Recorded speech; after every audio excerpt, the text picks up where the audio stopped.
he made his power the best. He was the best. And then when push came to shove, he locked in and he saved Eri in the coolest way ever. Oh, okay. Can we talk about that? Okay, so there's so many things rushing my mind right now. So I'm a huge My Hero Academia fan. Love them, love them, love them, love them. I didn't do anything with nobody in a jar. I'm not that kind of My Hero fan. The jar wasn't the My Hero thing. Yeah, I know, but I don't know what you guys getting into. One. Hey, what's up, everybody? It's your boys, and we are back with the not 34, the 44th, 40, no, okay, well, we're going to do this again. 43rd, with the numberth podcast. No, we do it again. Repeat this. All right, hey, what's up, everybody? It's your boys. We are back with the DNAnime podcast, episode 43, and you going to edit all that out, right? Yes. Oh no!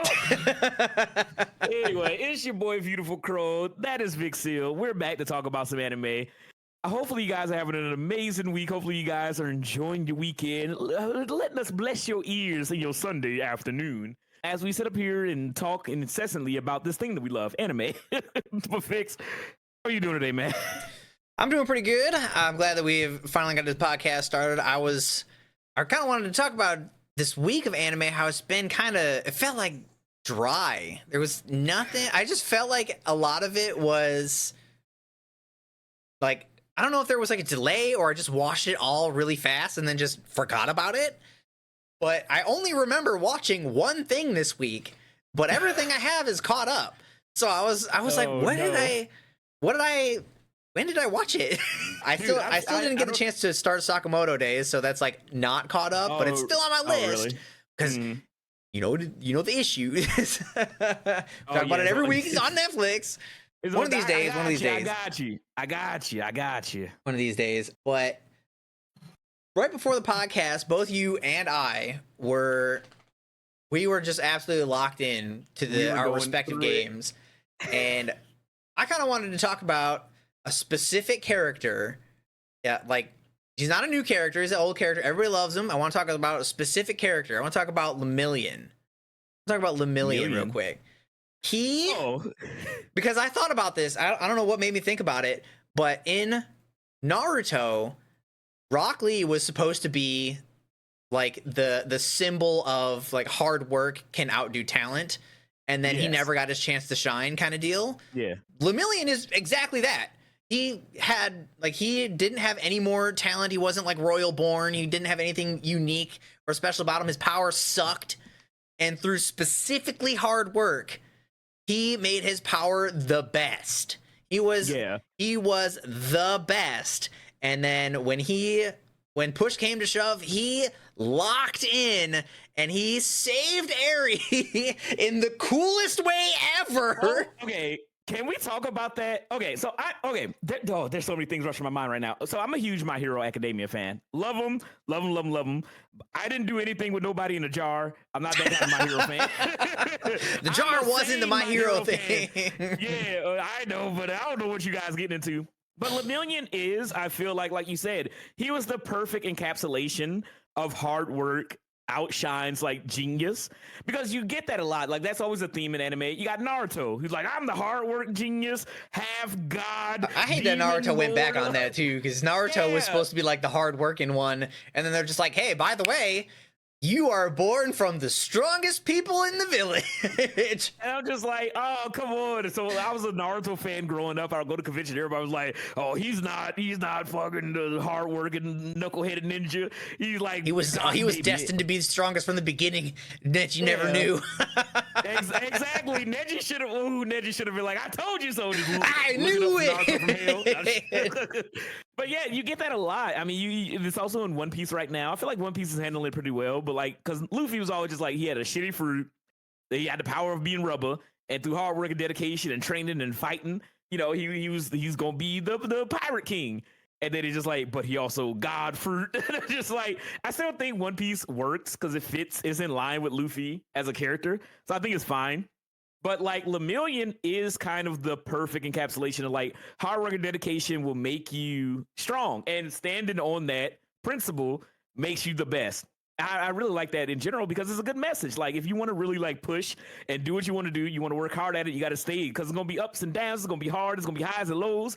But if you stay focused, you stay stubborn, you stay on that grind, you'll get there. And one of my favorite things about Lemillion was his introduction because they introduced his powers, and everybody in Class A was like, thought he oh was my like, God. everybody was like, yo, that is not even fair. And then when he started describing his power, you're like, still not fair, but it's the other way now. Yeah, because it was like when they really broke it down, because like the entirety of Class A fought him, and he just slipped through everything. Because that's his power, his permutation, where he can literally pass through everything, become a ghost. He's kind of like Kitty Pryde from the X-Men, but his powers have these limitations that you wouldn't normally think of. Because he was like, oh, if I make my lungs intangible, they can't, bring in air, so I can't breathe. My ears are intangible. I can't hear. My eyes, I can't see. Light can reflect through the irises of my eyes, so I can't see. And he's like, so and my lungs can't hold air. It was the lungs not being able to hold air thing that I was like, ooh, that's rough. Yeah, that's a rough one. Like he had to like think ahead, plan his actions like 3 or 4 or 5 steps ahead, and then just rely on his instincts. And that was crazy. And I thought that was such an interesting way to kind of show how much hard work and dedication he put into his craft of being a hero in the introduction of a character. Like you immediately just like, oh my God, I understand so much about him. And then even when you get his backstory and the whole arc of like Deku being a part of Night Eye's agency, which I legitimately love that arc of My Hero Academia. It was so good. It was so good. Like I really enjoyed it because he instantly became like one of my favorite characters. Like Miryu, like one, he looks like Tintin. So I love how he looks. I grew up reading Tintin books. And he's really funny, really goofy. I don't know why he always throwing his ass on the screen. I love that they kept that part of him like as part of him until the end because his power felt unbeatable at the beginning, and then when faced with just like this monstrosity of strength and power, like he doesn't get any strength from it. He's just like, he's slippery, he's hard to hit, he's difficult to deal with. And when he's faced with a person that was like so overwhelmingly powerful that he could just straight up ignore him, that he was like, didn't lose himself. He went back to his roots instead, and it's like right from the beginning, he's like, "Yeah, check out this ass. Yeah, look at my this is Japan's ass." But yeah, it was like it was such a better way to do it than Naruto's sexy jutsu against Kagura or whatever. If you think about the sexy jutsu, that felt so stupid. But Mirio's felt like it was like correct. Like that was the correct option. Naruto's felt like you had like a million options and you chose that one just because you wanted to call back. Like, ooh yeah, call back, cool and all. But that was no Mirio peaches or nothing. So. Yeah, exactly. That's why Mirio's the fucking GOAT. Lemillion, he's gonna save 1 million lives, but he is like one of my favorite characters. And I love the fact that they really like it made total sense why he was working for Night Eye. Because he's like, oh, I'm going to need to learn how to use my powers. I need to go to the guy that's good about thinking ahead because I got to be strategic and fighting. So, dude, I'm telling you, that is like the Stain arc and Night Eye Agency arc are probably like my 2 favorite arcs in My Hero because learning about everything with Night Eye being All Might's prior sidekick and then Lemillion training to him and he's trying to be like the new #1 hero. And like having to learn from this guy who's just like, yo, I need you to plan ahead. I need you to think ahead. I need you to be like constantly thinking. And then, obviously the show is about Deku, who's the main character, but you get to see everything in place from Mirio's backstory to him training with Night Eye to him having to save Eri from Overhaul, where he's fighting without a quirk, mind you. Like actually, him losing the quirk mid-fight was even cooler because he didn't stop. So sick. And that was not what was so epic about it was that he immediately reacted to not having his power. Because like imagine having that power and you're just so used to using your power to slip through everything, and then suddenly you can't slip through everything. Most people would just get flattened. Like they would literally by habit just try to slip through something. It just wouldn't work, and then you would just get obliterated. but he was able to just, I'm out, I'm done, Yep. no more. And he's like, keep pressure on. He's like, I don't have to win, I have to stall. And that's what Yep. he did. Is he was just like, I am stronger, and he's like, I can do this. And without a power, he was absolutely laying the smackdown on him. I kind of wish that Overhaul didn't get the like super giant form when he fought 100% Deku, because I was like, first of all, why didn't he use that when he was getting flattened by Mirio? And then at the same time, if Mirio did get to keep his power or his quirk at the time, could Mirio have dealt with that? Probably not. It felt so bittersweet to be like, well, Mirio was winning until, you know, that could have happened, and then damn. I mean, at the end of the day, it was just like he did everything that he could, but he's not the main character. That's what it felt like. No, he got support character. Yeah, he's like, Deku popped in there. He's like, know your role, man. But the 100% Deku versus overall fight was awesome, too. It was awesome. I don't know why it's one of the things that I love. Okay, I want to talk about this as well. I love it when the main character is portrayed looking villainous or sinister. I really like that. Dark Deku? I really like Dark Deku. Because, okay, you want to know why I like Dark Deku? I was tired of the school stuff. At the end of season 1 of of My Hero, I was just like, you watching an anime about school kids, and you're like, man, I'm sick of school. No, because I was just like, things are getting serious. My whole thing was like, things are getting too serious for them to keep going back to class. You know, you had all the villains come in there. I mean, to be fair, most of the time they like didn't go back to class. They just kept getting attacked. Yeah, I know, but at that point, like after the overhaul thing, and then like all the villains coming out, and the My Villain Academia and everything like that, and then Dark Deku starts happening. I'm just like, I don't want to see Deku back in school. I feel like it's past that point. Like, I did not care about the Class A, Class B sports festival thing or whatever that happens later, where it's like, oh, we got a Class A versus Class B. It was good to see Shinsho back, the dude who can, like, talk and you answer him back and he can mind control you or whatever. Seeing him as a hero, he was training with Aizawa. Like, all of that was cool, and get to see his growth. Like, that needed to happen. But I'm not gonna lie, when I was watching that in season like 6 or whatever, I was just like, I do not care about this. There's real things happening. The villains are about to turn, all for one. Everything's about to go crazy. So when the Dark Deku art was happening, and you were seeing how Deku was being pushed, and how he was having to like really like how society was falling apart and slipping through your fingertips. Exactly. So he was like, I'm gonna be All Might. I'm gonna be the hero. But he's a kid, and all that weight and expectations of him having all for one or one for all, and him having to be like, I don't want to be next to my classmates because that means they're going to be targeted like they were, priorly and everything like that. Like, I just felt like this was more interesting than them just dicking around in the school. You know what I mean? And if they weren't going to give like characters, like if there wasn't going to be a time skip, if they weren't going to give more characters to shine, I'm just like, what is Animal Dude going to do? What is dude that has multiple, fingers and multiple hands gonna do? Okay, the dude Koda.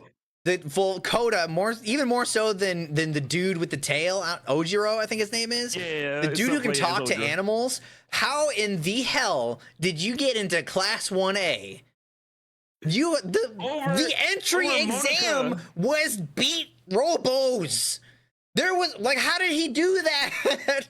He didn't really control animals until later in the series. I feel like Kendo should have been in Class 1A. Monica should have been in Class 1A. Like, people with real powers. Like, it's just like, no, I'm Grape Man. I can pull grapes off my head and stick them together. Him too. How did he get in there? Diaper baby. As much as he sucks, outside of him, it's like his character just sucking. What did he do to get in there? There's no way that, and it's not even like he could have just set up a bunch of traps, because he didn't learn how to like excessively train that until after he started school. So that's what I'm saying. What did you do? Exactly. So when I'm sitting there, I'm just like, Dark Deku was really fucking sick, and I'm just like, I would love to see at the most Bakugo, Ida, and the boys, Bakugo, Ida, and Todoroki. Those are the main ones. I'm just like, okay, they can go do a grown up stuff. You know what I mean? They can go and dude, I want more Ida. I'll tell you, I did not like how Ida had to tear his engines out to like tune himself. That was gross. Yeah, I was did like, it's not kind of like gruesome. I didn't Not expect even, that. not He was only like, that, but he did it himself. So, yeah. like, He's like, I just gotta rip these out a little bit more. And I'm just yeah, like, and they're ew. like, and when he pulls it out, like it bleeds a little. So it's like, Yeah, it's it's imagine like every time that you wanted to get a little stronger, you just had to like rip your fingernails off. That's what I think of, and I was like, that would be awful. I would just be like, Yeah. nah, this is my max speed, man. I ain't doing that. I ain't Do you doing think that. that they have like? Because how does that work? I get it that it's supposed to be like he got engines in his calves. And I'm just like, but what does that look like? Is there literally like a mechanical engine? Because he got the mufflers coming out of his legs. But I was like, is there a mechanical engine? Just like he was just born Hey, with that. we don't go into the anatomy of these people. And I'm like, oh god, what is the spray bottle? I'll never get over that. The dude with the spray bottle for a head. What is in there? Is this brain in there? Is he squirting out brain juice? How does he work? How do magnets work? Like, I don't understand the My Hero like anatomy, dude. I don't. But anyway, back to my original point. We going all over. My whole thing is that when Dark Deku arc was happening, I was like, okay, this is serious. You had Endeavor, Hawks, like all of them working with Deku. And I'm just like, oh, this is getting serious. I was like, I don't see how they go back to the school. And then they did it, and I was just like, well, you know what I mean? Like, it made sense because Deku was exhausted. Like he's fought muscular, he's fighting all these villains, he fought elbow sniper, you know, like he did all that stuff. And I'm just like, okay, Deku. Lady Nagant What? felt like she had more than one quirk. She felt like it. Like it was one quirk that collectively worked together, but it was because she had the gun in her arm and the ability to turn her hair into bullets. Well, And that felt like two quirks. I was like, technically did have two quirks because All for One gave her the float or whatever, so she could be up in the air. okay, so it felt like she had But three yeah. quirks. Yeah. Well, she also could turn her hair into bullets, which is wild. But that, I mean, I think that was a really cool power. I don't like It was sick. me personally. I'll never play snipers in video games, but like other people when they perform well as a sniper, that's just cool. That's cool. Yeah. And then her being able to like bend the bullets too. That's Wanted, dude. I love Wanted. Just put more of that in there. Wanted was the was that the quick shot guy? The other guy? No, Wanted was actually funny. Chris Pratt was in Wanted. Oh, you're Who's the talking main about the actor? movie. What was the Yeah, other the dude's movie. name that was just like bad Nagant? He wore the mask. He had like the Oh, you cowboy mean in My hat. Hero? Yeah, Yeah, I forget what his name. He was the dude that he sucked. He could have killed Shigaraki in season 1. And he just like, I'm just gonna shoot all his limbs. I was like, you idiot. He could have solved the problem right there. yeah. I don't remember what his name was, but I don't even know how he got. No, it's He's like just Long he's Sniper or some shit. he's just dude with gun. He I don't knew think it he even had a quirk. I think he literally was just like dude with good gun. No, he could control the fucking gun. Oh my god, I want to die. You know, take a wild guess what his name is. Just think of the most basic thing. Is this Snipe? His name is fucking Snipe. His name is Snipe. And he has the ability. Let me look at his abilities. Benefit of his name, Snipe possesses exceptional aim, being able to accurately shoot. So that's it. He just got good aim. That's his whole thing. Homan allows him to lock onto any target he can see within 600 meters and make any projectile he release chase after them. So he literally just has Homan abilities. He's just dude with good gun. Yeah, he's just America man. And why the fuck couldn't he? They just didn't even win the make it day? interesting. Like at least in Fire Force, when the lieutenant can do it, he manipulates the sparks of the bullets flying off of materials to change the trajectory of the bullet. Dude is just I can aim good. Yeah, and it just where was he in the rest of the fucking show? He was one of the ones that retired. He was one of the ones that retired because when society started falling apart, he was one of the ones that was like, Mina won. So he left. Oh my god, Snipe, you suck. You're the worst. Worst hero ever. But yeah, so anyway, what was I talking about? Anyway, my whole thing was just like things were getting too real to him go back to school. And then they went back to school. And I'm just like, all right, this is fine. But Yeah, whatever. Dark Deku was pretty sick. Dark Deku was awesome, dude. I want more Dark Deku. There's not very many. What's another character that does that, where they like borderline go villain, where they like get portrayed like that? I know there's other ones, but like none of them make me think like that. Well, Guts has like always been like that. Like he wasn't like a good guy turned into dark version of dude. Yeah. Guts was just like bamf from the beginning. I mean, yeah, he was. I mean, And Aaron Yeager just became a bitch. I hate him. Aaron Yeager just turned evil. He literally was the villain. He didn't even look like a villain. That I got a good one for you. Gone straight from Twitch chat themselves. Gone did do that. He did. Let me steal the idea. That came from my yeah. Gone straight from Twitch chat. Gone. Yes. Gone was a pretty good one because Gone was like happy go lucky all the way up until Kite's incident with, and then when he what was her name? I think it's Pito, but I don't. Is that right? Pito. Yeah. When he just like had the no pupils, there's no reflection in the eyes, and he's like, "Yeah, I'll kill you." You're like, "Oh, you will, won't you?" Dude, that felt like such because so I watched. Gon was like a hero, and then was just like, "Nah, everybody dies here." Everybody died. Dude, because the whole thing, I watched the original 1999 like Hunter x Hunter anime. And I loved it, but it stops at Greed Island. So I was just like, oh, really enjoyed it, but it's done. And then they were redoing it in 2011, and everybody was like, dude, they got to do the Chimera art. This is where everything get good. And I was like, waiting for it. I was like, okay, I'm excited. And then I got, because they were like, dude, Gon changes there. And I was like, what's going to happen? He totally flips. He flips the kill switch. And I'm just like, this is honestly kind of like above and beyond. Because like, I get it.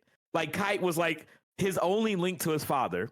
And he was like, he meet them. He's like, oh, yeah, you knew my dad. I could talk to you. And then obviously all the shit goes bad. Gon blames himself for Kite getting his arm ripped off because him and Killua weren't strong enough and he was trying to protect them. And then they don't know what he is, but he's like, I'm going to save him. I'm going to save him. I'm going to save him. Then he has the realization, again, spoiler for Hunter x Hunter, but it's been out for like fucking forever. But he had the realization that, when he found out that Kite was dead and Pito was the one that killed him, he snapped. And I heard for so many years throughout the anime community, it was like, oh, this is the reverse Super Saiyan. And I was like, how does that work? Like, what do you mean reverse Super Saiyan? And then I watched it did come about the same way where Super Saiyan did trigger from rage. Yes. So I heard that for so many years, and I was like, I need to know what they're talking about. And when Gon has, as everybody says nowadays, the terminology I'm using, he crashed out. And he like pretty much just like, I get that what the kids say these days. Yeah, that's what the kids say. Everybody crashing out. Somebody cut you off in traffic. Oh, I yelled at him a little bit. I crashed out. But anyway, when Gon like snapped and he made the Nin vow to give up his future, essentially, all the power that he would ever have to use that to kill Pito. Before that even, watch. If you guys haven't watched Hunter x Hunter, God, watch Hunter x Hunter. The Chimera art is so fucking good. It's funny that you say that because I was actually talking about it to my chat earlier. Really? How Hunter x Hunter was good up until right after Chimera Ant. Then it was just booty cheeks.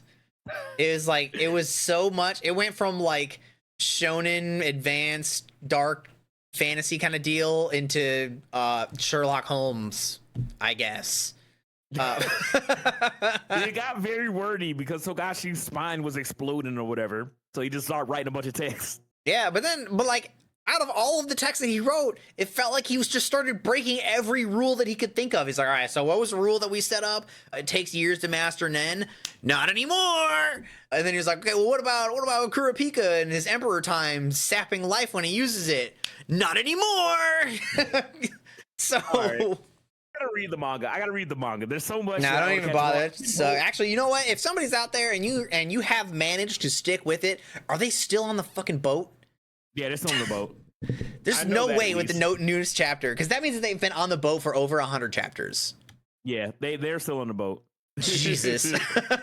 But yeah, so like I really loved the Chimera arc, and one of my favorite moments is when what's Killua's family's name? The Zoldycks. Grandpa Zoldyck and his father came falling down from the sky in the dragon like rain, and they were like dropping down on all the king, the what's his name, the Chimera King, Meruem. Yeah. Him and his like lackey. Meruem was like cool as shit for a villain. Meruem was so fucking sick, dude. it's funny because you kind of brought up like what character does that. He's where, he's like, only there for like half the arc half too, of it, yeah. and Like, you just kind of barely that. vibe with him after a while. You're like, hey, 'Cause, okay, you chill with me, bro. Except for okay, we're gonna ignore all the people that you killed over chess, but now we cool now. yeah. Oh yeah. I mean, they were jobbers. We didn't have to worry about them. They But the should have just been command better arc- at chess. Exactly. But yeah, no, like you brought up the fact of like what other character goes from like happy-go-lucky to like menacing villain. Like Gon does that, but then Meruem does the reverse, where he's a monster that learns humanity. That arc was so fucking good, dude. It So was. good. It was really good. Like watching him play with Komagi. It's playing, kind of what makes the next arc that starts like in the manga right after that almost like even worse because it has to follow that, and it's like that's hard to follow anyway. But then Yeah. they're just like, yeah, they went through this deep understanding between like Gon and his dark side and Meruem and their dark side, and then they're just like, okay, but what if we just had a fucking ghost? All right, what if we had 9 of them, and then what if he just like had a dolphin? What? and then they're just like, okay, every one of these ghosts has a power, but only the person who is possessed by the ghost knows what the power is, and then they can't see it because they don't have Nen or some shit. That's like all I got from the explanation at the beginning, and I was like, what is happening? And they never go, they go into both no detail and all of the detail. You know when somebody says something and they just like go on for so long, but they haven't actually said anything? Yeah. That is like everything that happens after the Chimera Ant arc. They just talk and nobody ever says anything. So it's all fake. I still need to read it. I need to read it so that I can get an understanding of what's going on. And apparently there's another batch of chapters that are dropping. But yeah, they haven't made it to the what is it called? The Forbidden Continent or The Dark whatever. Continent. Dark Continent. There we go. They haven't made it there yet. From what I know, what I've heard through the grapevine. But yeah, I was holding out hope for the longest time after I finished the anime, and you kind of get like, oh, Gon got healed and he's doing all right, and you meet Jin, and then they're just like kind of setting up the voyage to the Dark Continent.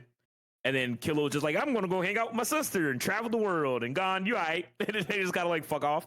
That's where the anime kind of just ends. And I'm just like, all right, cool. Is it coming back? And then they're like, oh, the manga's been on hiatus for It felt 17 super years. weird for the manga to just like start following Kurapika because I never felt like Kurapika was the main character. I always felt like it was Gon and Killua, so I was like, okay, yeah, they were. they're gonna come back then, right? In some way, shape, or form, they're gonna come back, and they're just like, no, by the way, Kurapika was the main character that we made along the way. I was like, wait. All right, so I'm not gonna lie, I love Kurapika. Like Kurapika's fucking awesome, but I always thought it was so weird to me. I was like, obviously the I didn't like it very much. characters. I didn't like it very You got much. Really? Yeah. I thought the New York New City arc was really cool, and the whole thing about the Kurta clan and the what is the spiders? What is their group called? Phantom oh my Troop? God, yeah, it's the Phantom Troop.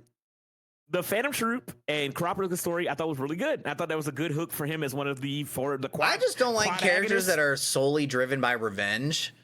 I I think thought it it's was like kind sick. of boring. And it's I like, liked it because I'm just like, is he gonna get it? Is he gonna be able to beat all 8 of them because they strong as hell? in all and- honesty, I kind of hope not. I kind of hope he gets his shit kicked in.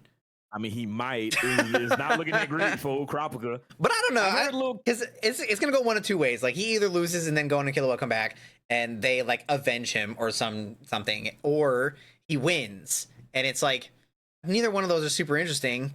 But he put this like self-imposed rule on himself to use his like one chain against Yeah. only them, which I actually Yeah. thought it was his power, not his one chain. So I was like, that's kind of dumb because I thought that was another rule he was breaking, but I had researched it and found out it was just like his pointer finger or something. It was his pointer finger or his like pinky or something. It's just Pinky one is of them. one of them. Yeah, and I was like, that's also kind of dumb because I was like, he's not only limited himself, but he's also limited his emperor time, and he's also like he's just full of limits in every aspect, and he's just like ungodly powerful still I because mean, he has that's- like that's he's got how like he does 9 it. other abilities that are just busted. That's how it works. You got to put the limitations on your power to be able to get more strength. Emperor time was a cool concept up until they got on the boat, and then they're just like, all right, well, now it's just like a permanent thing, and you're like, wait. That was like chipping away at his life. How can that just be like a permanent thing? I gotta watch more, but yeah, I do hope we get some more. I don't know what they're gonna do with Gon because I don't know. Killerwood, last time I saw him, he was just traveling with what's his sister name? I know an I is the fucking wish granting thing, but whatever his sister's name is. And they were just kind of like around and they just swapped to Kurapika being the main character. I'm hoping we get more Leorio. Last thing I know about him, he was just like, I'm gonna be a doctor. Bye. I mean, Leorio's power was like pretty interesting, where it was like he could punch through shadows and stuff. Yeah, and that was sick. I was like, oh, that's pretty unique. And I don't know if I like fundamentally misunderstood what was happening, or when he was like interacting with Gon's dad, and Gon's dad just kind of did it back. Yeah, I was like, wait, isn't Nen like person specific? Apparently not to Jin, because apparently so he's just like, yeah, let me look into this a little bit, and then he just did it, and I was like, wait. Yeah. He's a Nen genius that can replicate any move that's used on him, apparently. Oh, he's got the Sharingan built in. Yeah, he's Kakashi pretty much. But yeah, that's a good one. Again, there's a lot of that. I like when the main characters are portrayed like that. I mean, I love the rage out moments, like when Naruto was fighting Haku, and then Sasuke got lit up with all the fucking needles from the ice mirrors, and then Naruto like snapped. I love those moments. It's one of the things that I actually really enjoy. Haku about, not making it out of that is an actual crime. Yeah, no, that Haku was such a cool character, and he had such a cool Kekkei Genkai. I was so mad that he didn't like come out of it in some way, shape, or form. Like, not even his jutsu came back ever. And I was like, no, his jutsu was so cool. I would have loved to see how it got like advanced. Well, he couldn't. It was a bloodline thing. So yeah, it's a bloodline technique. So I was like, yeah, that would have been awesome. Imagine Kakashi using the crystal ice mirrors. That would have been sick. But I really liked the crystal ice mirrors. I thought it was one of the coolest jutsus in the show. I would have wanted to see it to be like advanced, because I know Zabuza was like Jonin level, which is kind of crazy that he got smoked by a bunch of Genis, but whatever. So I imagine Haku was probably like Chunin ish in my mind, because he was stronger than both Naruto and Sasuke, and they were just starting out. So if I had to guess, I'd say Haku was like Chunin, which means there is a significant room for improvement. How high, or like what else could he do with those crystal ice mirrors? Because basically just putting it into a dome is pretty simple. It's very powerful. It's pretty simple. And apparently brute force is the way to beat it. Kind of dumb. I was a little unhappy about that. But so sick, dude. It was so sick when Naruto just broke them shit, dude. It was that was the selling point for Naruto to me. Like, I was already watching it because I really, really enjoyed the show. But the great Naruto bridge arc, whatever you want to call it, like that's when I was just like, I'm locked in, dude. What absolutely sold it for me was Naruto turning into the Demon Wind Shuriken and Sasuke throwing him. I was like, that's it. That's the cool shit. That's what I want to see. I was so hyped when they brought it back in Boruto when they were fighting Momoshiki, and Sasuke did like this rain of shuriken, and like one of them was Naruto in the ground, and I was like, oh, it came back. It still exists. Dude, I love Naruto so much, man. I love Naruto so much, dude. But yeah, that was so sick. But those moments are always really cool. I really like how Gear 5th is portrayed by Luffy, because like his power is incredibly goofy. He's like tweaking out the entire time that he's doing it, but then he has those moments where he gets very sinister looking. Because when he was fighting Rob Lucci on Egghead, there's that moment where he rushes in, like at the beginning of the fight, because Lucci's like, oh, what you gonna do? Gear 2nd? You gonna do Gear 3rd? Oh, what you gonna do to fight me? I've awakened my leopard fruit or whatever. And then Luffy's just like, nah, I got something even stronger. Like, I'll just blitz you. How's that sound? Yeah. And then he literally goes into Gear 5th and just speed blitzes the crap out of Lucci, which is crazy. And Lucio was like, after he got hit, he got up, he was like, what was that? He's like, what did I just get hit by? Dude, that was, and you see like Luffy's eyes are red, and like they're like, his pupils are like going crazy and they're red, and it's like he's caked in shadow. So sick. And then like he looks so ominous, even though his power set is so goofy in Gear 5th, like he still feels like a threat. And then Deku does that as well, where he has like that ominous about him in the 100%, 100 full Callan or whatever. Well, I think that's what they call like 100% Deku or whatever. and he's like laying down the punches on Overhaul. He's like in the sky, and all the fists are like raining down on Overhaul, and it's the Deku's just. I love how they clad in animated shadow. that in the Dude, anime, where it was like so they sick. came out so fast and then they like slowed down. It felt so much more heavy because it was like you saw all the fists, you're like, oh, and then he just punches him full of dents. I was like, oh, that's Oh so my god, sick. it's so sick, dude. That's why I was like, I will always love shonen for those moments, man. You can't make me hate shonen. It's so sick. But I do love that. I do love when the main character is kind of like even if they're not necessarily like, oh, typical, I'm a young shonen protagonist and I'm all, plucky and happy, Date Bayo, whatever. Like, I do love it when those characters have to like snap, like those characters like go through a moment where it's like, oh, we got to get real, we got to get serious, or it's kind of like a point of no return, and it's like, all right, I gotta go. You crazy. know who had the You know what I mean? most iconic snap moment that I can't believe we both forgot about? Who? Ichigo. When he turns into the Hollow. Well, which one? Versus Byakuya? When he almost when Ulquiorra almost kills him, dude, and okay, he just like full on goes hollow, and he just like goes berserk. That was love that. So okay, wait. So I think the him transforming into the Hollow was cool, and I think it was really symbolic that he got the hole punched in his chest. I think it was really fucking stupid that it happened right after Orihime calls his name. Because then everybody was just like, oh, he got the plot revive, and I was like, no, it was designed that way. No. I mean, I get that, but I love Bleach. I feel like the Aranaka arc, I don't know, a lot of it I just felt like it was spinning wheels. And then one of the things, okay, let me know if you can feel me on this one, right? I love Bleach. But Bleach is this thing where they set certain limitations for certain characters, right? Because they were just like, in the revive, or not revive, but retrieve Rukia arc, save Rukia arc, whatever you want to call it. I forget what the actual name is. But they're like, all right, Ichigo, you're not captain level. You'll be captain level once you be able to do your Bankai, and then you'll be on the same par as like Byakuya and Kenpachi and everybody. And I was like, oh, and they were setting this limit where it's like, okay, the captains are the peak of strength. They're the peak of strength, and that's where you get there. But there's nowhere unless this teenager comes and trains for 2 weeks.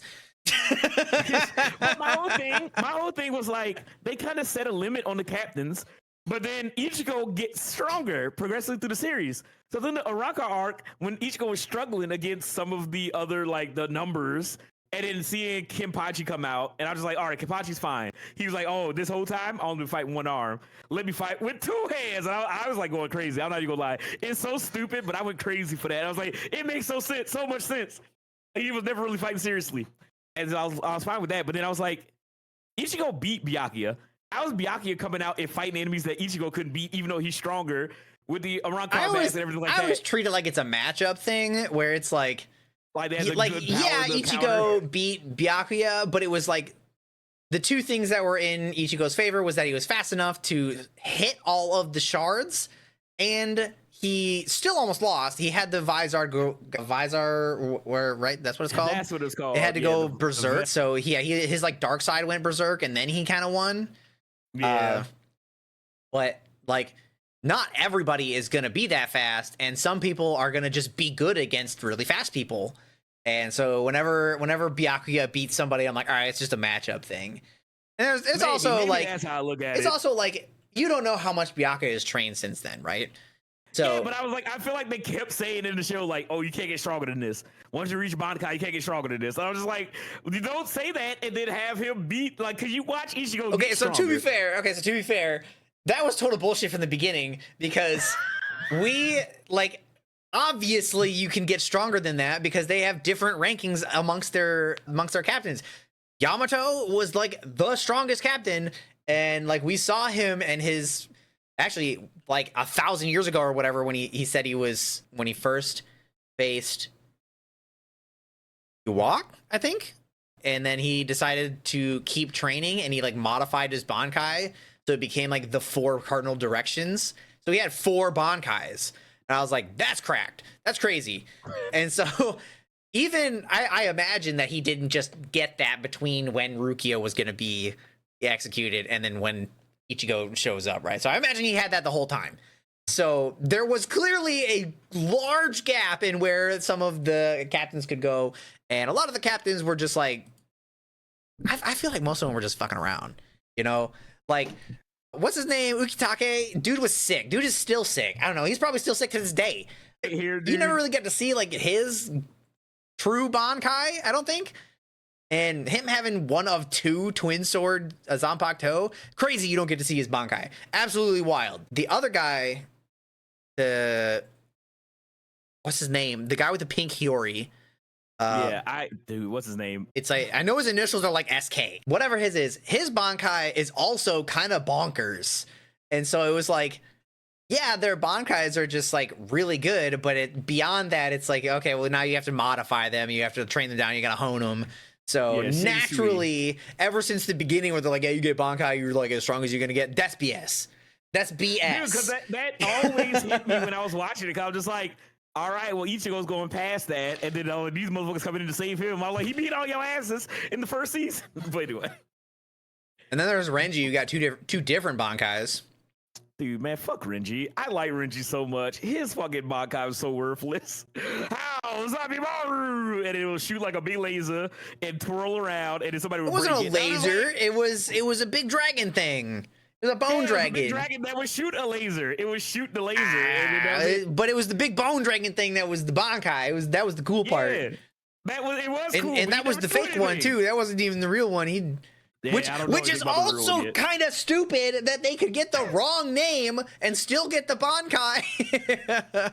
then there's what's his name, the pretty boy who calls his Zanpakuto by the wrong name on purpose so that he gets a weaker one so that he can stay in squad 11, and when he finally uses his actual Shikai, the thing is beyond broken. Bleach is great. I love Bleach. Bleach is awesome. Bleach is fucking awesome. Bleach is just like, okay, but what if? Bleach feels like that when you're like in a car ride with like your brother or your sister, and you're just like, well, your guy can't beat my guy. No, that's not Bleach. That's fucking JJK, dude. Well, I got the import. Your guy can't touch me. My guy Yeah. uses domain expansion. Dude, that was I love JJK, but it was so much of that. It was so much of that. You're like, I got the power to do this. JJK Well, I was got really, the- I can beat really this hard guy into the power. matchup thing. Like it was like Gojo Yeah. beat everybody, and then it was like Nanami was really good against like single targets, and then it was like Yuji was really good against specifically Mahito, and there was also Nobara. That's her name, Nobara. She was also Nobara. good against like pretty much she was just good against everybody because she's just like, Yeah. she's just As like long if as she she ever can get gets if she Putin. ever gets any of your like hand, your finger, your arm, any of your blood, it's over for you. It's over for you, brother. One of my favorite moments of JJK was them fighting the two blood curse beings in the first season. Like, I love that fight so much because I honestly I love Nobara and Yuji's relationship that as it grew. Because it's like at first, they went on a mission because Gojo was like, all right, you two, you're going to go on this mission, you're going to this like building that's haunted by this curse mark, you guys gonna take care of it. So you're gonna build like a little team building. We're not gonna send in I like how that was her like first mission with Yuji after he came back from being dead. And when he picked her up and he was like, when she said that she'll watch his back, and he just takes off like a jet engine. Dude, I love that. That was so sick because like when they first met, she didn't like him. And then She they just didn't kinda cover shit. became- She was too awestruck by the max move speed Yuji. Yeah, no. Because, dude, I love that moment when he goes top speed and you see like the eye trail, like a car from Need for Speed or something. Dude, I love that and he shit. just starts sprinting. It was so cool, dude. And then them fighting both of the brothers together was so sick. And then she was like, "Oh, y'all got blood? Well, your blood's on me." When they start getting, okay, how do they curse? Like their curse abilities work, where like you get some blood, it gives you a cool tribal tattoo. But anyway, her being like, "Oh, Yeah, this is your that's blood." it. All right, dude, yeah, it was so sick. But then her using that against him with her curse resonance, and then Eugene them just beating the shit out. Dude, it was so Dude, she it was is so like, cool. how fucking insane do you have to be to do that to yourself though? Like, Yeah, to nail like, your arm. like who's just gonna be like, oh hell yeah? I mean, that was one of my favorite things where it's just like it felt like if to be a Jujutsu sorcerer, you had to be a little crazy. You had to be a little insane, a little off your rocker because there's like all the same Who's the ones, they most die. sane jujutsu sorcerer? The most sane? Most sane. I'm thinking. I'm gonna let you pick because I'm pretty set in mine, but I feel like you're gonna pull somebody out of nowhere. I would say no, because it was either Nanami or Haibara. Because Haibara just felt like the most normal dude. He's just like, I'm gonna do my job, and you see what that got him. Oh yeah, yeah. I was gonna say Nanami. Nanami's probably the most like. He's like the most regular dude of everybody because he's just like, nah, I work 9 to 5, and if I go past 6, you all die. Yeah, like he was a little insane, which was nice because he was just like, yeah, I think he was just strict. I don't feel like he ever hit a point of insane. No, dude. No, he was a little crazy. He wasn't like insane, like I'm, go nail my arm or whatever. But he was like, I went back to do 9 to 5 because I hated juice and stuff. And I was like, oh, that's understandable. You have to deal with all these curses and your friends are dying. But he was like, I hated that and I came back. I'm just like, wait, what? And then how he was introducing himself to. Are you trying to tell me that if you found out that you had magical powers, that you wouldn't quit your job to fight cursed spirits? I mean, that would be cool, but I just felt like his rationale was like so crazy. That's what made him cool though, is that it was crazy, but it was like we kind of were like, yeah, me too, I guess. Yeah. So he was just like, dude, this 9 to 5 is he was the bridge. He was the bridge of the gap between real life and Jujutsu Kaisen, where it's like, yeah, you know what? If there were cursed spirits, I would probably quit my job too. Like working in an office 9 to 5, like, dude, I understand how Nanami was just like, I hate this shit. This is the fucking worst. So he felt like the most real, if not the most insane, the most real guy. And I love this power. We talked about it previously. Like he was literally just, his power was just, I can crit. I didn't understand how it ever like worked. Like I got it, but it only worked in the confines of like an explanation where it was like, yeah, I can make a line, and then 70% of the way across that line was a weak point, and it was like, okay, why don't you just make that line like right where your swing is? I feel like that's what he was doing. Like he just made it was just a critical hit with extra steps.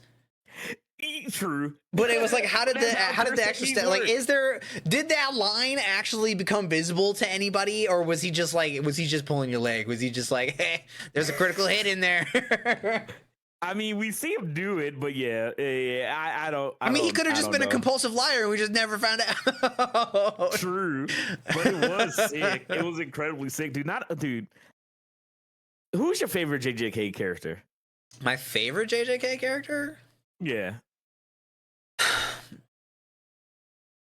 I don't know. I didn't really. You're gonna be like, what? When I say this, I didn't really vibe with any of them. Like I spent the whole time waiting for Yuji to become dope, and it just took too long. It just took so long. I was so focused on Yuji to become dope, and he just never did. Everybody else felt like I have fucking main character syndrome. All right, like I generally just always favorite the main character. It's just, I don't know. It's just easy. They get a lot of screen time. It's, I don't know. They're usually designed to be very likable. So I was like super focused on Yuji. I like Fushigero's power the best. Yeah. But he as a person, he was, I don't know. He was kind of a downer. I also didn't like. I don't like it when people have like a get out of jail free card. And Fushiguro was fucking like, I left my lunch at home, my sacred treasure. So, dude, I hate it. I'm glad it became a meme. But like, when you finally find out about Maharaga, and you're just like, you're gonna summon that on Toto? What? He was being kind of a dick, but like, was that really called for? He asks us what kind of woman you want to fuck.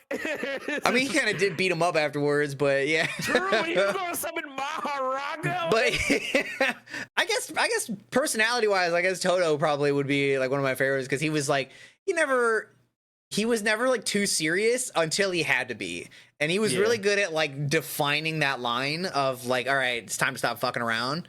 Yeah. And his power was like, I kind of like that his power was like really stupid because he used it really clever. I love Boogie Woogie. Yes. Yeah, it was like the power was really dumb. Creative. It was very confined, and it had a really dumb name, but it was so good in his hands. If I'm pretty sure if you were to give that to Yuji, dude would have just like clipped himself into a cliff or something, and like you'd never see him again. So Yeah, so that's Toto or Nanami are probably my favorite characters in Jujutsu Kaisen, and I just think that Nanami is cool. He's the most relatable because I work 9 to 5 wearing a suit and tie, so he's just always very relatable. And I thought he was just cool. Dude, I'll tell you, Nanami lost his favorite character spot for me in the same spot that a lot of other people got him as their favorite character. When he did the ponytail pull on that dude, I was like, damn it. So you got turned on. What happened? I knew everybody was gonna lose their freaking minds over it. I was like, no, he just became like just lust focused right there. I was like, I'm never gonna hear the end of that ponytail pull. It will never go away. And I was like, no, he was cool. He was a strong dude. He was very capable. He looked good. His power was interesting. Then he just slapped that in there, and I was like, damn it, fan service, but the other way. Oh, come on, you gotta let the ladies have something. They don't let us have anything. But no, I did see that wild. I didn't hate him after that. I just want to be clear. I didn't hate him after that. It was just like if it was all point based, Nanami was like a 92, and then Toto was like a 91, and then like the ponytail thing put him down to like a 90. And I was like, damn. God. Nanami awesome. They did buff him up for season 2 because I look at Nanami between season 1 and season 2 of Jujutsu Kaisen. Like he turns just like a brick shit house, and it's crazy. It is insane how like jacked he is in the fucking suit. But no, I like Nanami. I thought Nanami was really, really cool. And then Toto is just great. Like the brother moments between like he's him. Okay, so Toto is absolutely unhinged. All right. Yeah, he is insane. Dude just like makes entire childhood backstories and then is just like, yeah, I'm strong now because this is my best friend. And he's like, who the fuck are you? Dude, I love that so much. My best friend. I love how ridiculous it is, and I also love how much Yuji just kind of like goes with it. Like I don't know how much Yuji even knows about like his thoughts, because we as the audience can see it, but he just at some point, like imagine being Yuji and punching this guy in the face and then him just screaming it's wrong, and then 2 minutes later calling you his best friend. You're like, what happened? Well, that's what it kind of happens to it. I won't get to that, but it's funny how like normally in anime you build that brotherly bond, and the main character kind of goes with it. Like, let's say Naruto and Rock Lee, right? Like, at first he's just like, I hate you. You like Sakura. Oh, you bushy brows, whatever. But then whenever Rock Lee and Mike Guy were doing something, Naruto was just always down for it after that. They became like the best bosom buddies. And you gotta like. To be fair, Naruto was going to be down for anything. Yeah, like, Naruto was like, he was just like a lonely kid, and they're like, hey, you want to hang out? And he's like, yes, I do. Yeah, which is great. But you expect like the shonen main character to kind of be like that.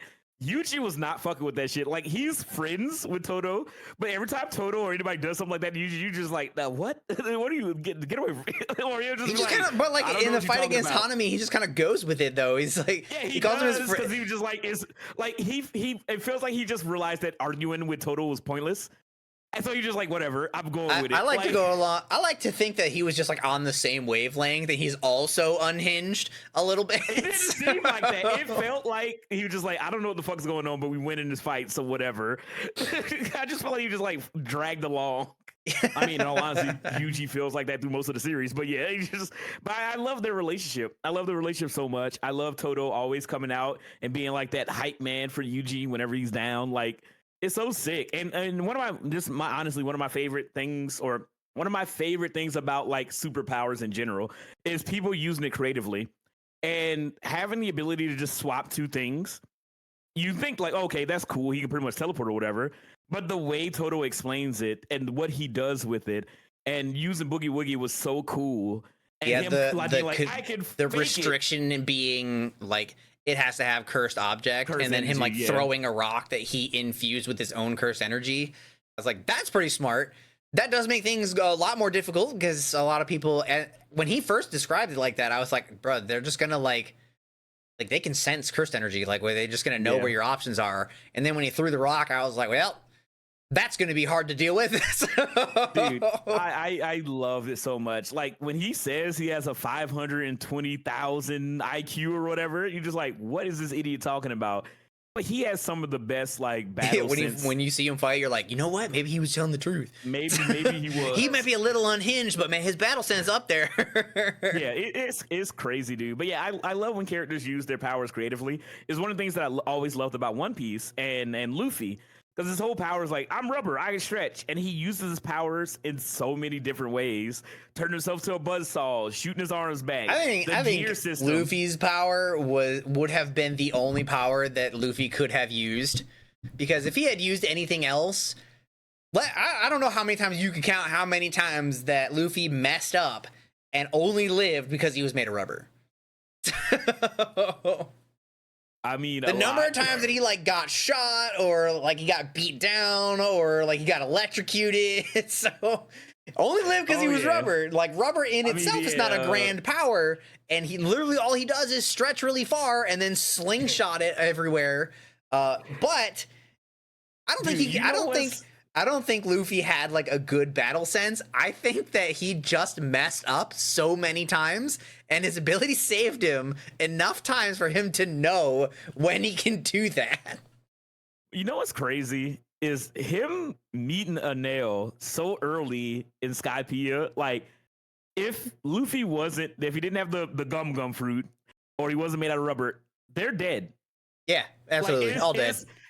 It's kind of crazy that he put because a nail's a legitimate threat to most people in the One Piece universe, but he literally met his one natural counter. Who's that matchup thing we're talking about? Yeah, I know, but it's one of my favorite things about that whole arc because it's like if a nail was fighting anybody else, he would probably beat them. Knowing what I know now and how hockey wasn't like supposed to be originally introduced. Where like the Logias were supposed to have elemental weaknesses, like Crocodile and the water thing, and Nell and the rubber thing.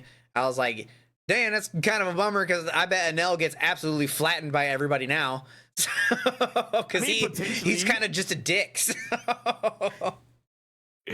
But yeah, one day we'll hope. I'm actually hoping that he comes back at some point because he really should. Because technically.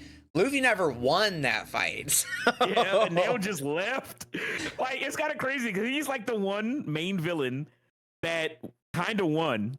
Because, like, Luffy beats him, but he just like, nah, fuck it, I'm taking my ship to space. That's it. He just goes to space and becomes the Emperor of the Moon or whatever. And he's just like, that's what I wanted to do anyway. He just leaves. So, and my time has come. Just come back. Yeah, I'm going to escape the only place where capitalism can't get me. Space. I forget the line. I never played that game. But yeah, it just is funny because he's like the one guy. Like that's the whole thing with like One Piece. Or Oda's always saying like, I don't want Luffy to kill the villains because Luffy thinks it's worse for them to lose to him, and he shatters their dream, and then they're broken men after that. And I'm just like, oh, interesting, whatever. I guess I get that. But Enel's like the one guy he didn't break. You know what I mean? He's the one guy that Luffy won against, but he just kind of like, how many times did Luffy lose like over the entire series? It's like technically he didn't lose to Enel, but it was an undefined victory. Yeah. And then he lost to Kaido. Twice against Crocodile. He lost 3 times against Kaido. He lost twice to Crocodile. There's one guy I'm thinking of, and when I heard the name recently, and I want to see if you can remember who it is. Luffy did not beat him. Like wholeheartedly did not beat him. It was an absolute no victory. Got away. I want to see if you can remember who it is. Because Luffy didn't lose too many times. I want to see if you remember who it is. Because I forgot this dude existed. Magellan. Yeah, I forgot that dude existed. Because he only exists underwater. He's like in the prison, and if they go outside the prison, he's like, nah, I ain't dealing with it. Impaled down. Yeah. Okay, so that whole arc was crazy to me because Luffy just straight up lost, right? Like no matter what he could do, he just kept losing.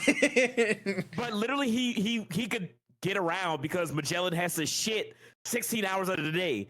Dude, when they introduced Magellan and his whole thing was like, I got the poison fruit. And he has like the whole thing about his character, like he just has constant diarrhea because of his fruit. It's just like so stupid. But then you want to know, do you remember why he always has diarrhea? Is it because his body was like made of poison? I don't No, remember. he's not a Logia. He just produces poison. But he eats his own poison because he said, I'm the poison man. I should be able to eat my poison. So he's just eating his own poison and giving himself like indigestion and diarrhea.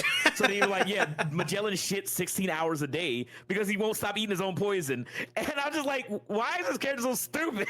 Hey man, everybody's got to be a little unhinged. But yeah, like straight up, like Magellan was a problem. And the fact that he just loves his job so much is the only reason why most And people now that hockey is like a thing, though, I think Luffy could win. So Luffy could win, but that's still dangerous because if you punch him and the poison splashes on you, you're pretty much dead. Because that's what happened to Luffy. He just got splashed on too much, and he just like, I'm dying. no, he can just Toon Force his way, like just wrap him up in the earth or something. I mean, yeah, he could like blow his hand or something like that, and the poison just shoots out of his pores or some shit. But yeah, it's just like I just feel like One Piece. I love the creativity of how people use their powers. I am of two minds with hockey because I think hockey is interesting. I think hockey is cool, but I honestly preferred One Piece when it was just devil fruits and people getting strong. Because I feel like hockey being able to negate devil fruit powers like Logia and stuff like that, they don't feel like that much of a threat. Granted, not everybody knows hockey, not everybody knows armament. But like, it really feels like they invalidated like Sea Stone weapons and also Smoker as a character because Smoker was like a huge deal. He was like, he had I'm a part of the Navy. the like stick made out of sea stone or something, right? He's the only person that has a Sea Stone weapon, pretty much, which is insane to me. Like, why wouldn't more people? I know that Sea Stone is obviously very rare, but why wouldn't more people have Sea Stone weapons? But now that they introduced hockey, Smoker got his ass beat by what's his name, Virgo or whatever, to do with the glasses.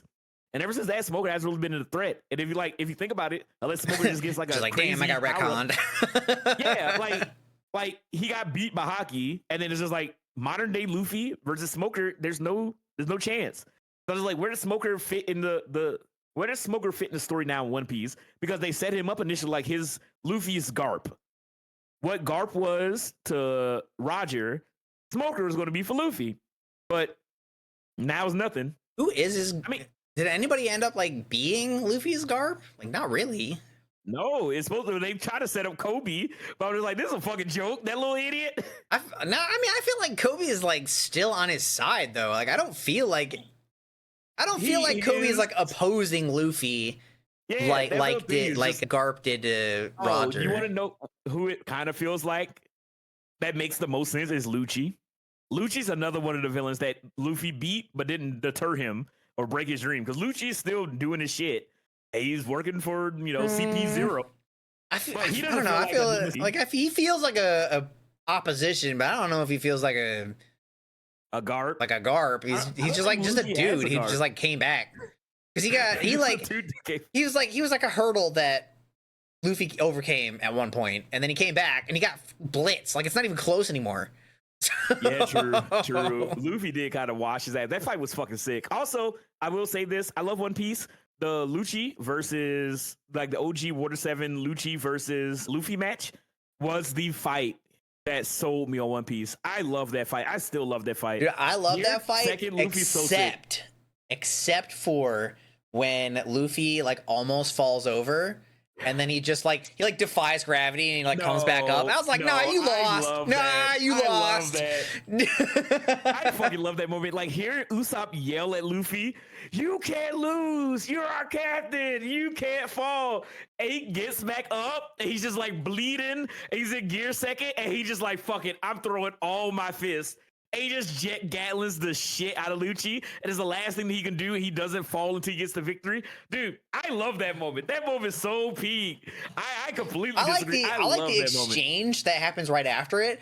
I just don't like how he was like, I like basically lost. And then he's just like, I hate the plot armor where they like yell his name and he's like, well, I'm suddenly invincible. I hate Well, that. I I hate mean, that so much. he Don't was shout still don't dead. shout the captain's name.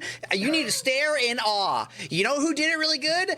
Raise the counter. Don Machi did it really good at episode 8, my where the Loki Familia, where they were just onlooking Bell as he fought the Minotaur. That was good. They all just sit there. None of them said anything. He just sat there. He didn't get plot armored or nothing. He won that fair and square. True. Ichigo got a fucking hole put in his chest, and they brought him back with Orihime saying his name, and then the entire village of Konoha gets obliterated, and then Naruto shows up because Sakura calls his name. No, I don't want to. I don't want to hear that. I want him to come without being prompted. I think that the Luffy one was fine. The rest of them that you listed off, yes. Those are plot armor main character moments. But Luffy was still in gear second. He was just like falling over because he's exhausted. And he just got that burst of inspiration like, no, you can do it. You're our captain. You can't lose. And he's just like, fuck it. And he just threw his fist. Because it's not like the fight kept going. So if he was still like conscious and capable of fighting and in gear second, like I know he was in gear second. Why was he falling over? Why, like, because he didn't get knocked over. He was getting ready to pass out. He was tired. You don't just like, hey, look, man. Hey, I know it's been a while since that you've been to the gym, but I'm pretty sure if you work really, really hard, you don't just go, damn, I kind of wish I could do this more, and then you just get up. Like, it doesn't work like that. No, yes, you do. Because you'll be doing it, you're like, all right, I got to do my 3 sets of 10, and you're doing it. And you're like, oh, my arms are tired. This hurt. But you're just like, no, you push through and you do it to failure. Luffy wasn't done yet. He was still in gear second. He still had steam coming off him. He was tired. He got his ass beat. But then Usopp was just like, you can't fucking lose. And he just like, fuck it. And he just threw it. Like the thing, like if he kept fighting after that moment, then I'd be like, yes. But literally all he did was just do Gatlin. And he just like, fuck it. And he just screams and yells and he's just throwing his fist. And then he just like, this is all I have left. So it was cool. And I like it. I just didn't like the falling over part. He could have just stood there and the exact same thing could have happened and I would have been content. It was him falling over that dropped it a couple points. That's the emotional tension. No, because he broke physics. He didn't even like push off the ground. He was literally on his heels falling backward and then he was just like boing. He didn't hit the ground to boing. That's fine.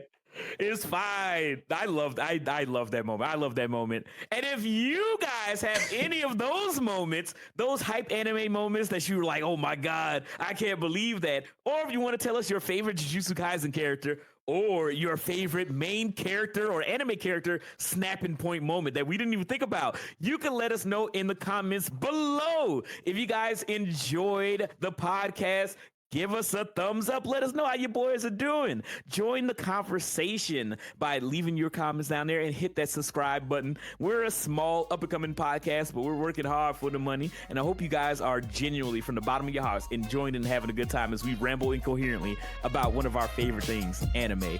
We will see you guys next week, Sunday, for the 44th episode of the DNAnime podcast. And we'll catch you guys then. Have a good night, everybody. Bye.